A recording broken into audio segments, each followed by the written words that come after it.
Hi everyone, I'm Michelle, 20, and I'd really appreciate your thoughts on this situation. My older sister, Emily, 25, is engaged to Jonathan, also 25. From the outside, everything looked perfect. We all thought they were meant to be together. They'd been dating for years. But recently things have taken a strange and unexpected turn, and now their wedding is in jeopardy. Emily has decided not to let me attend the wedding. In response, Jonathan is refusing to marry her. The reason: Emily believes Jonathan has feelings for me. I know that sounds unbelievable, so let me explain.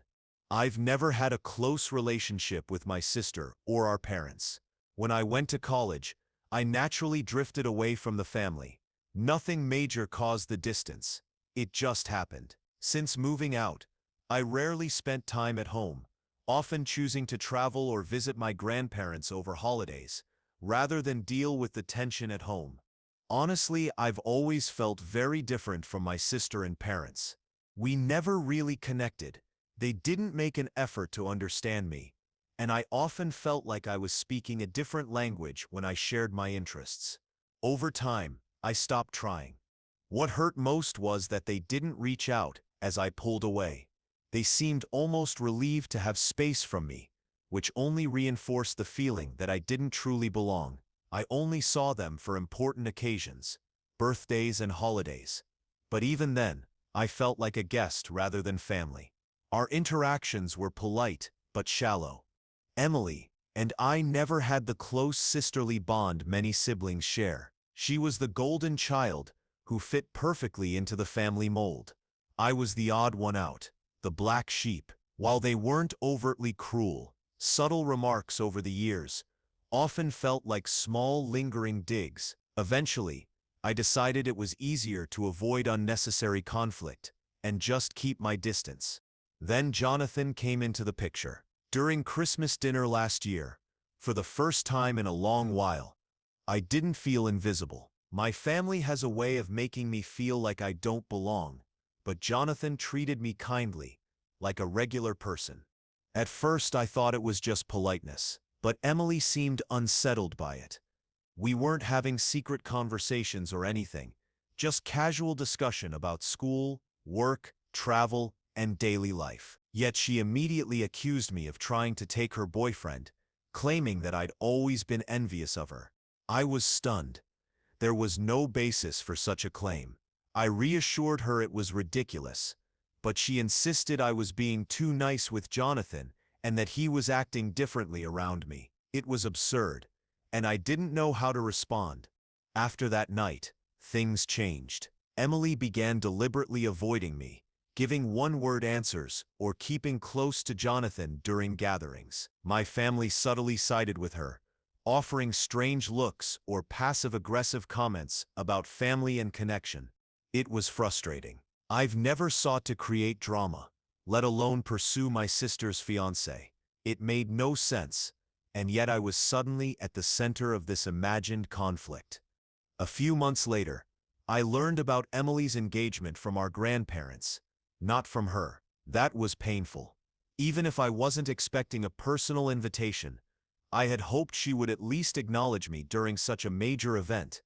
When she finally called, she shocked me by saying, "I'm not inviting you to the wedding. Jonathan has feelings for you, and it would be uncomfortable."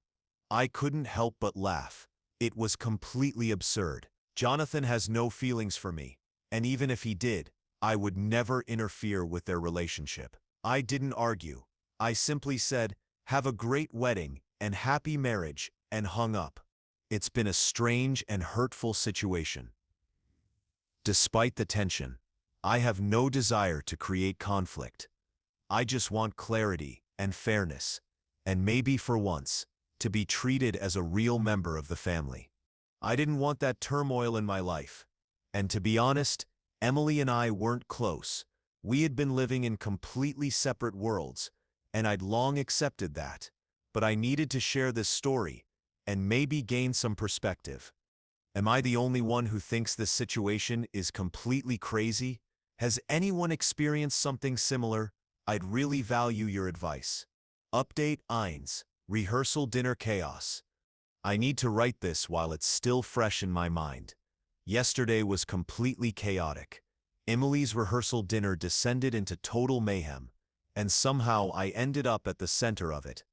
It started with my phone blowing up while I was just relaxing with my laptop, working on an assignment. I ignored it at first, but within 10 minutes I had 7 missed calls from my dad. He rarely calls more than once, so something was clearly wrong. When I finally answered, he sounded unrecognizable. "Michelle, you must come immediately. Right now," he repeated. When I asked why, he just said it was about Jonathan and Emily. His desperation was alarming. But after everything that had happened, did they really think I'd just drop everything to help? I reminded him I wasn't attending the wedding. "Michelle, please," he said. "Jonathan won't go through with the wedding without you." I was stunned. Then my mom called, sobbing, and kept saying, "Your sister needs you," as if they had ever cared when I was distant. Finally, Emily called. Her voice was broken. Apparently, Jonathan showed up for the rehearsal dinner and immediately asked where I was. When Emily told him I wasn't invited, he didn't rage. He was disappointed. He said he could not marry someone who treated their sister that way in front of friends, family, and the wedding party. Hearing someone acknowledge what I had endured for years felt validating. But then Emily tried to manipulate me, insisting I go there and tell Jonathan I had only chosen not to attend, claiming it was my idea. She kept saying, "We can fix this. Just come and tell him the truth." It was audacious. After months of being accused and excluded, she wanted me to lie to protect her image. I let her cry, then calmly said, "I one set lie. You are dealing with the consequences of your choices. Fixing it is not my responsibility." "Jonathan," she said, "believes in me." I told her he trusts me because I've never given him a reason not to, and that I wouldn't attend the wedding or lie to cover her mistakes. I then made tea, switched off my phone, and finally sat to process everything.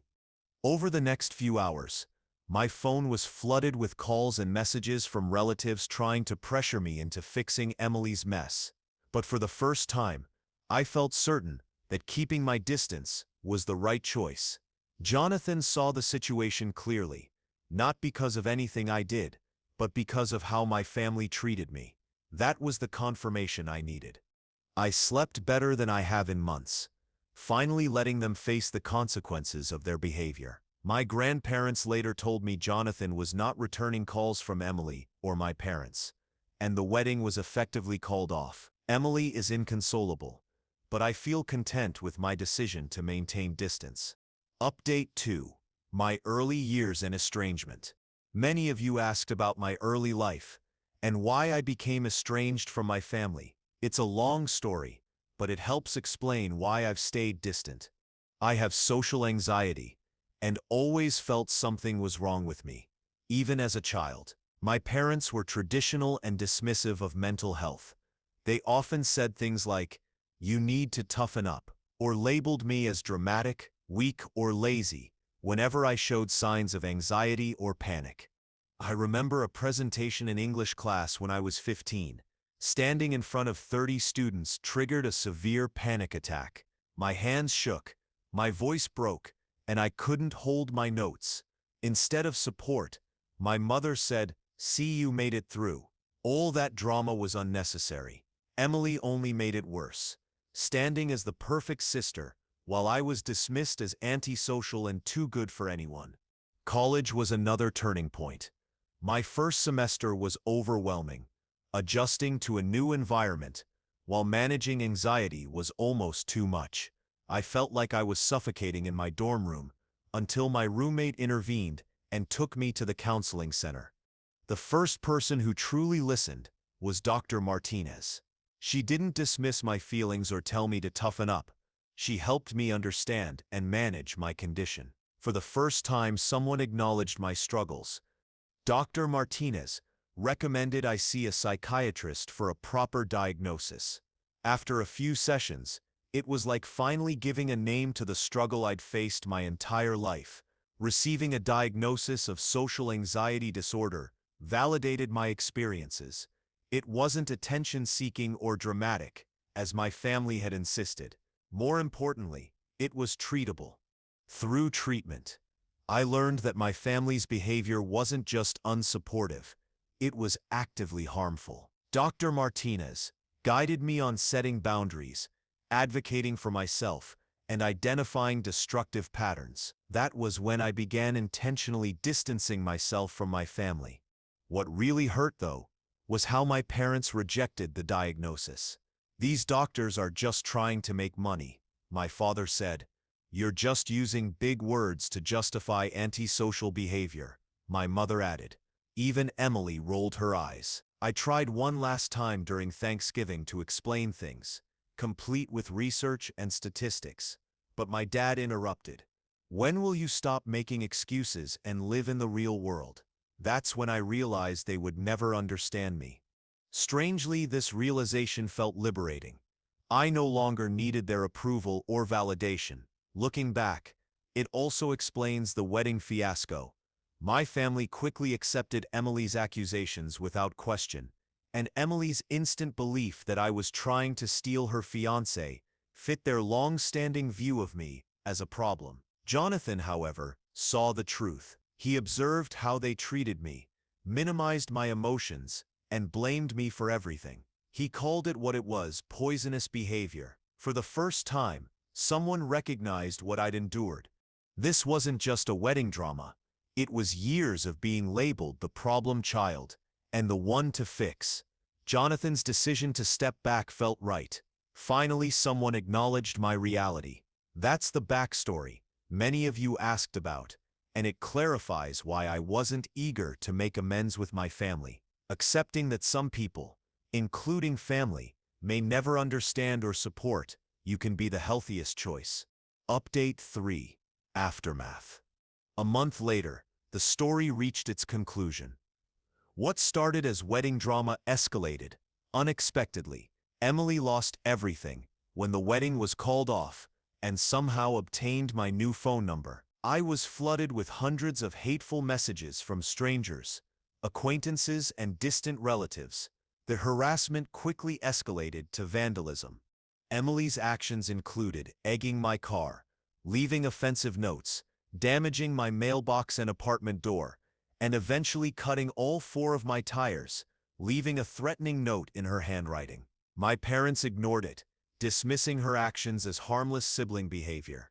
Thanks to the advice from the Reddit community, I had security cameras and evidence of everything. With guidance from my attorney, we compiled a solid case using witness accounts, video evidence, photos, and threatening messages. Emily realized she'd gone too far when served with a cease and desist notice and evidence of her attempted break-in. She tried to negotiate through her lawyer, offering to cover damages.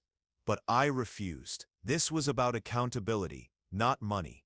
The court case proceeded swiftly.